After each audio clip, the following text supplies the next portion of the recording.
Welcome to Kickstarter Radio. I'm your host Lipstickpaddy, and I'm looking at Malhya, Lands of Legends, and this is looking like a very cool dungeon crawl, and it's offering a 100-hour campaign. Yeah, it says a cooperative and narrative adventure. The adventure has a lot of choose your own adventure type of options as well. It says, live the thrill of land crawling, dungeon crawling, infiltration, riddles, and even more. It's going to be a massive game. But I think this Kickstarter that we're looking at is a little bit undervaluing the proposition that they're actually offering here, which is a bit of a shame. But there's definitely something to look at here. That's why we're covering it.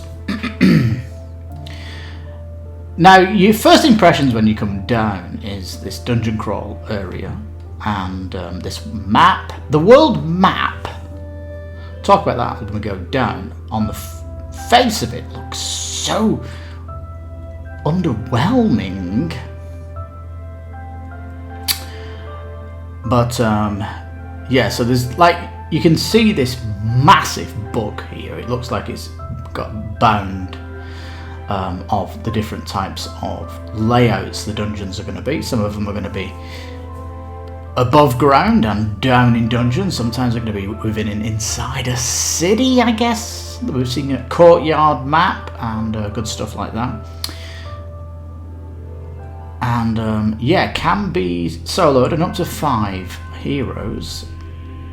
It's got an interesting mechanic with stealth as well, and the stealth is interesting because when you assassinate somebody, it creates a little bit of sound. You can drag bodies and hide them basically with the furniture in the room and stuff like that. It's fairly interesting.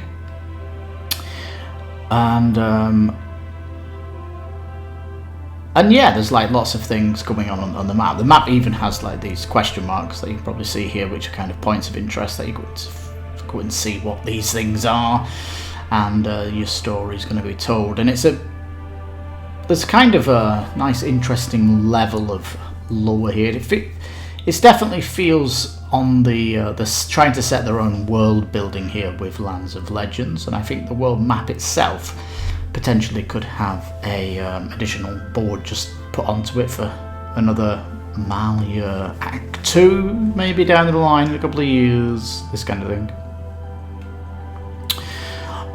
There are skill checks to do with your characters as well, and some interesting skill checks are like demolition, using your charisma to try to talk to somebody, I guess. Try to convince them, or machinery as well. Character might be doing a machinery check. We can see pick the lock here. That's machinery, I think. But other checks that are interesting, kind of swimming is interesting, and there's one that's knowledge and legends ability. So one of the characters could be good at lore in the world, and often if in RPGs when your character's versed in good lore, they can often impress NPCs, and when they impress them, they might get something from them, like more information, or potentially an item in the shop that they don't offer to everybody. You don't know what this could be, but yeah, very interesting stuff. Now, it's fairly scant, this Kickstarter, because if you go down it and even watch the official videos, it looks like you've only got range and melee, and there's no kind of support abilities or magic. But if you look at this blue lady here, she's definitely casting a spell, is she? So I'm hoping for an update on this campaign that focuses more on this spellcaster. She is, after all, holding a staff, which you can't see here, but there we go. Now here it does say 6 years of development. Ooh yeah. Lots happened in those 6 years with Kickstarter. We're talking Madara, we're talking Tanara's Adventures, we're talking Gloomhaven, We're talking, do I dare say it? Descent, not 3rd edition. Now down here it's got 140 euros, or your currency equivalent, and that is it. One pledge. It's one pledge, and it's coming in next year. And if you watch the playthroughs, I'll tell you my recommended one when we go down to them. They are, it looks really good on the, when the pictures, you see the prototype copy, and it looks like very well produced. So if they're hoping to deliver July, that means they are hoping probably to get ready to the printer by early next year, probably before the Chinese New Year. So, you know, they've only got maybe the rest of this year to finish it off, and with 6 years going, you know, it's like, you know, if they're on schedule on all that stuff.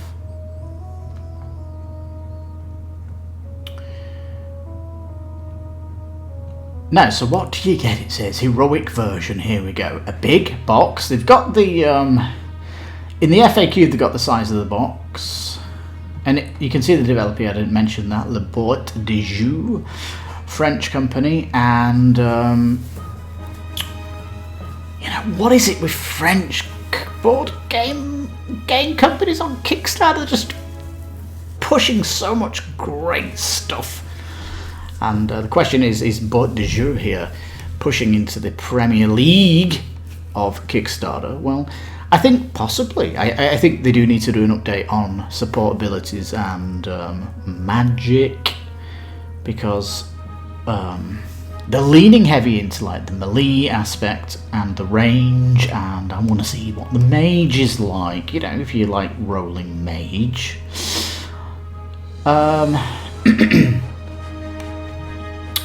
Yeah, so what the heck is this character? Anne Kiss. I'd like to see a breakdown of these heroes in the updates, because she's like got a little shield and a fist. So she's like punchy, this lady. Okay. Is the shield a weapon? I don't know. Like, there's mystery, right? Now, what I find cool about these minis is they're coming with translucent bases. They look awesome, and you'll see this in the playthroughs. I really hope they come like that, apart from these that have the bases designed. This guy. A Titan, it says. Hero here, this guy looks cool. He's got, is it 2 boomerangs and a bird? Bird not featured in his character art, unless, I don't know. Like I said, there's a bit mysterious. This Jock Tal here, god damn, he reminds me massively of other games. And we've got the Ancient here. This looks like an enemy. But no, it's a hero. It is a hero. What's he got on the back? Is it a bow or a staff? I want to know more about this. And you can't even pick out what their abilities are or anything like this. And the wall in here who looks like a magic wielder. And we got like a barbarian dwarf type character here. Sulk. Enemies then. Nice. Bases again on all these, like them. They are copy paste. Yes, I know that, but it is what it is. I think the huge focus on this is the massive campaign. And you know, you're gonna paint them if you want your difference. You know, you don't have to settle for that. May of Time. Look at this chick. Is it a he? Is it a lady? It looks like a lady in the armor there. Kind of a slender waist. And the Sister of Mercy here. Sadly, no big base there, but she's obviously needs to be weight, I guess. She's a bloody massive monster. I like the art on her card, and it looks like there's 2 versions of these bosses. Maybe the bosses kind of change their rotation as you get, I don't know, if you get them down to a certain health, they might go to a different phase of combat. This is completely not, you know, we need updates on this stuff. It's kind of, you know. Now you can $1 pledge this going in if you want to ride out the next 6 months as they start bleeding information out, and they certainly will be doing that. Look at this guy, this big heavy armor.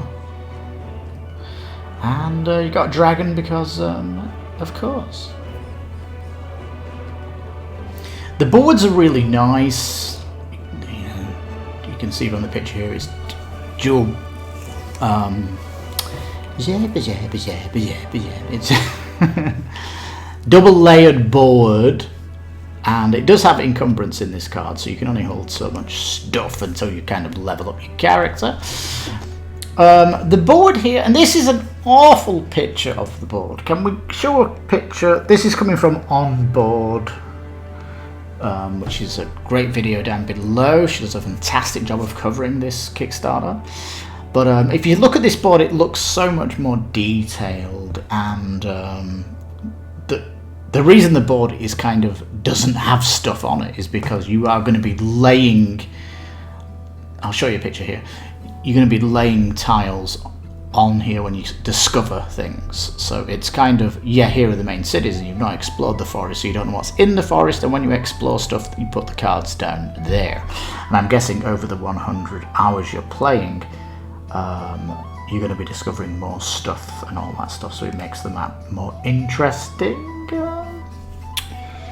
Does feel a bit weird how it's like zoomed in so much, doesn't it? Anyway, I do think the map art is great, and I like the fact that you can discover things as you go round and stuff like that. It's got this nice day weather system going on, and how events are randomized when you're traveling on the travel phase. That's kind of the unique thing, is going around the board traveling. And recess board, they've got this here. This is the stealth board, and this is, like I said, very interesting stuff when you're stealthing around. It's a nice aspect of the gameplay. And it does have initiative, and you can use some of your skill, you know, your action points to actually get your initiative up if you desire. 38 dungeon tiles, it says +1. We'll see these +1 thing is down below. Tiles are looking great. I like the art, I like the different styles that they've got, and I'd love to see more of this in a featured update. 10 scenario booklets as well, so I like that, because instead of giving you like one massive intimidating campaign book, they've kind of slotted it down here into their own books, so you know you can play through the first part of the campaign, which will be like the first book, and then go on to the next one. I like that kind of lightness to it, and that's becoming kind of popular with these adventure Kickstarters to do this. And this event book is all the random events you'll get on the travel phase. This is the giant 140 pages of set out dungeons. This is really cool. You can just see here from the setup, there are coloured locations in the book where enemies will start on, and there's numbers that will probably be in your campaign book to see what's there, and yeah, it's kind of interesting, and the AI is kind of interesting, the combat is interesting. It's all about dice rolling, and you've got defense dice to negate damage and things like this. Rulebook looks solid. Rulebook itself doesn't talk about the character classes too much. I wish there was more on them, really do. And the save notepad here of all the things that you may have discovered on your journey, these are kind of important, because on these choose your own adventure type campaigns, you often have a thing saying, if you've discovered this, then go to this number, and if you've not, you go to this number. So you kind of need to track stuff. I like that they've got a tracker for that. Now, 40 weapons coming in, and yeah, they give you different dice, these weapons. They cost money, of course, and I don't know why they don't just, it's been developing this game 6 years. Can you not give a nice update on your weapon cards, just to show like a good range of them?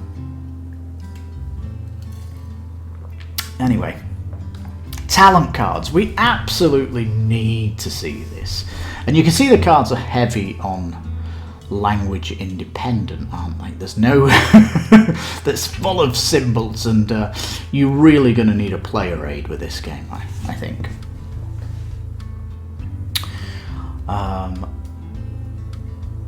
Yeah, and these are the scenarios. We showed that going over the map, how it kind of goes over the map to fill it out more.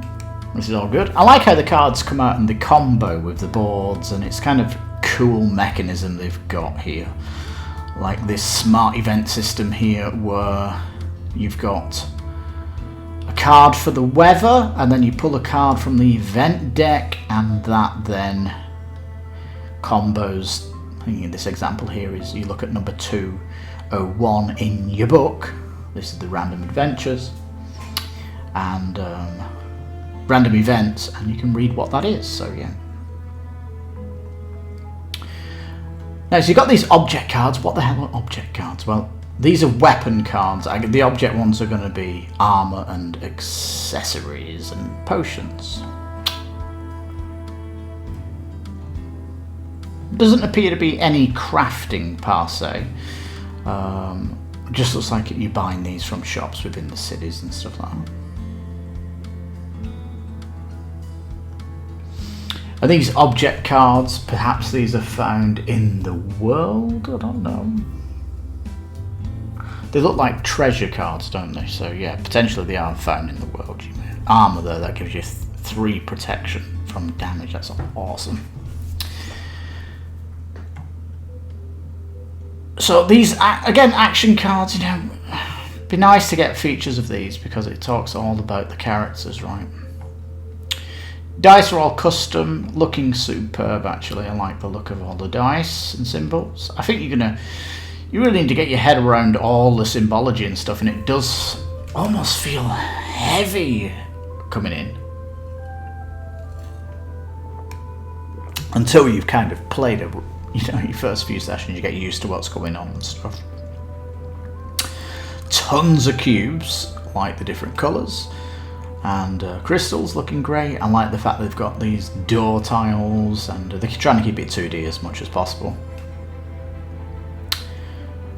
Access tokens. Sometimes the maps have stairs that you're going up and things like this, or you're going down into somewhere. And yeah, these all look good. I like these noise tokens and the cadaver. This is when you kill an enemy while you're in stealth. And you can stack bodies on top of each other and do some cool things with them, potentially throw them downstairs and things. And yeah, so these are going to be put onto your, the exploration phase when you're in the dungeon, and you're putting these down on the tiles and things like this. Now, gold coins. I don't like gold coins when they're played. Metal coins, for goodness sake. You're paying €140 for this. You can't get metal coins. Put it as an add-on. Do put it in an add-on. As we're talking about certain countries, I've got a red banner here. No Mexico. And it's like, what's going on here? It's like, yeah. I don't feel too hard done by it, because it's like, I would probably have to come in $1 if the Kickstarter stays like this, because there's no updates on the heroes and the cards and stuff. So That's how it is. Yeah, you can see the stretch goals. These are being based not on money but off the amount of backers on the project. So at least if you're $1 pledging, you add to the stretch goals. So that's kind of cool. And more is to come. Add-ons, yes, sleeves. Like to see that. Dice tray, yeah, extra dice, of course, if you're planning. So if you've got 5 players, you're going to want extra dice. And it's your gold coins or metal coins. So it's, I don't know, are they going to sort this out for their shipping? I don't know why they're not shipping to Mexico. It's like outrageous they're not shipping to Mexico. And for example, Ankima from France doing Arquis, they deliver to Mexico. They got Monster Slaughter delivered here at our address. Like, no problem, ship. What is this? And it's like, why there's loads of expats in Mexico. It's just silly that they don't have it. Anyway.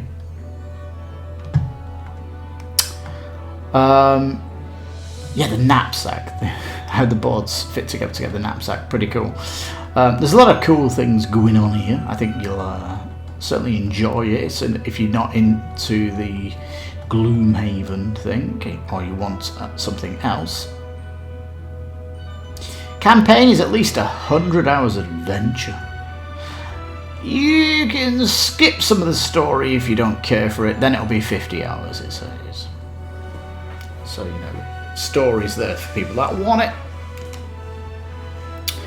Says we do suggest playing the full campaign to appreciate the game in its entirety.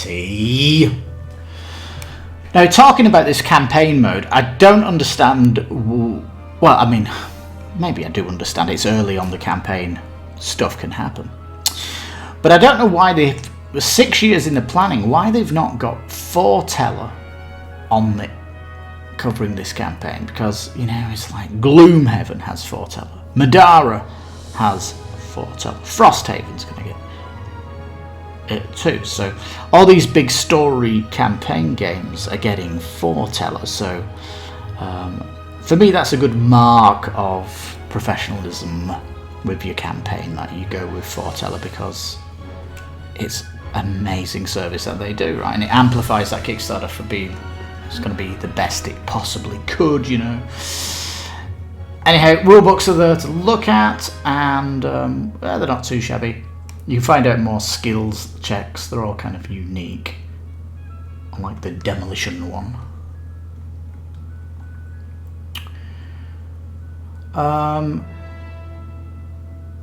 Yeah, we've got a little bit more art here and things like that in the world, and it's like, this is like a sand map. Your map doesn't have this on it, so it's like really kind of teasing what the world potentially has.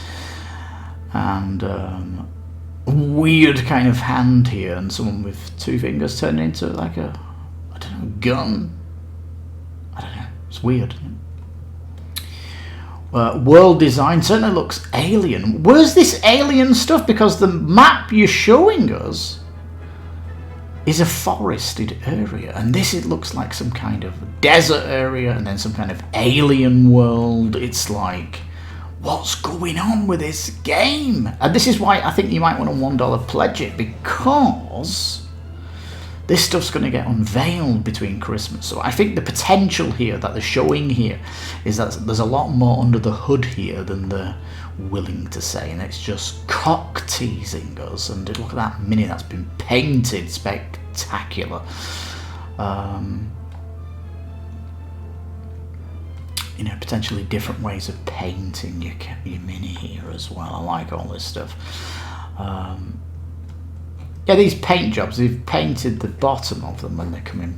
I don't know, are they going to go black? Yeah, that guy looks fantastic. Looks like he's from Tanaris Adventures, doesn't he? Yeah. And they've got this kind of weird one here of the hunter. That's probably the worst one that's got painted, I guess. Anyhow, It is looking really good. Now, Choose Your Poison here. On Table, she is a fantastic... I definitely recommend you subscribe to this channel. She's does an amazing job with her camera work. She's phenomenal. And, yeah, props to the On Table here. Board games.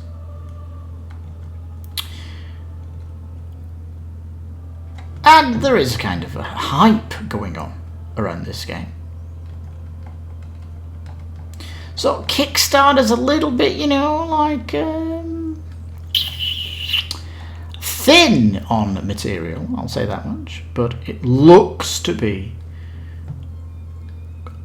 it could be an incredible game. Talking another 100-hour campaign here. Designers, wow, look at 1, 2, 3, 4 designers on this. We've got 3 illustrators. It's like a big team. And so you've got this big team, and they don't seem to have managed to put all, you know, this... I don't know, when you've got a 100-hour campaign, can you Kickstarter show all this? Yes, it can. It just needs to have updates. And I think when you've got these giant campaigns, I think the best updates that we've seen on Kickstarter are with Tanaris Adventures. The way they did their updates was just spectacular. I think this game, Malhya, could do with some deep updates like Tanaris Adventures to kind of show you the depth that you're getting on the game, because 1,691 backers, that to me suggests that maybe people are coming in here and not seeing the potential. Yeah, so let's go up to the top. There's some FAQs we can have a look at. Question not on here. Why not shipping to Mexico? It looks sloppy that you've not done your due diligence to ship here. It just stinks. And it's not like we're asking for the language. There's expats here I'm calling it for. Anyway, size of the box though is a big one. Potentially could grow as well. This is just estimate, of course. Card size, 300, 3 types of them, bloody hell. English or French, of course, is covered. Are you planning any other languages? No, we're not. But it says huge amount of text. A huge amount of text. This is why you need Foreteller to kind of get that professional acting, sound effects, and music done for your game. This is a strange one. In which language should I post in the comments? We are French, but English, please. Pledge manager, of course, there is. Just pledge €1, and that's my recommendation. Is pledge €1 because it. I don't know. It's too much faith jumping on the 130. I think because it needs to be fleshed out more. And it's teasing different world maps and. Teasing magic, teasing abilities, teasing equipment, things like this. I want to know more of that. So potentially this could put La Boîte de Jour into the Premier League of Kickstarters, but not on the face of it. They need to do more. And it all depends on this campaign, 16 days, if they can, you know, do the business by updating us with more stuff that we're not seeing here. So it's kind of looking spectacular, potentially. Will we get our answers covered in 14 days? Maybe. And if not, just $1 pledge it. Take the ride with your $1 until they want the money. That's how you do it, peeps. Because it could be drip feeding you with all this information as it goes through the year, rather than drip feeding it during the campaign. And if that is the case, there's a little bit of a worry. But you know, it's not telling you here. But if we go down here, let's call that 1,700 backers. 1,700. There's roughly going on 301 euro pledges here, and these are people that are, for me, got a little bit of nuance and a bit savvy when it comes to their Kickstarters, because this needs to be seen what all you have, because your Kickstarter is not showing it. But anyway, on day 2 of this campaign that we're covering this, it definitely has blasted through its goal. It's looking like an exciting project, yes. And a 100-hour campaign that's got an interesting exploration phase and travel phase on the world map that can get uncovered, with lots of mysteries of what could come here. It has potential, peeps. Do we recommend it? We do, at $1 pledge, absolutely. And if surprises come down this path, we will do a second video, because I think final thoughts would change if I see more stuff. There you go. But what do you think of Malhya here? Did you come down this page and balk at the world map being so simple? Did you just see it as a Malhyan range game when you came down here? Because it's just seriously hiding the magic in this game. Yeah, I'd love to know your thoughts. Anyway, please give the video a thumbs up if you made it this far. And if you're not a subscriber, please think about subscribing. It's the very least you could do to help the channel grow. We are getting close to our 1k subscribers and all that jazz, so yeah. I think the team here at Kickstarter Radio would appreciate you if you subscribe and all that. We thank you from the bottom of our hearts. Well, there you go. Malhya, Lands of Legends, need to show us more, but has the $1 pledge potential as our recommendation. And on that bombshell, thank you so much for watching. You take care. Of course, this has been Kickstarter Radio 102.4. I've been your host, Lipstickpaddy. You take care. Stay safe, and bye-bye for now.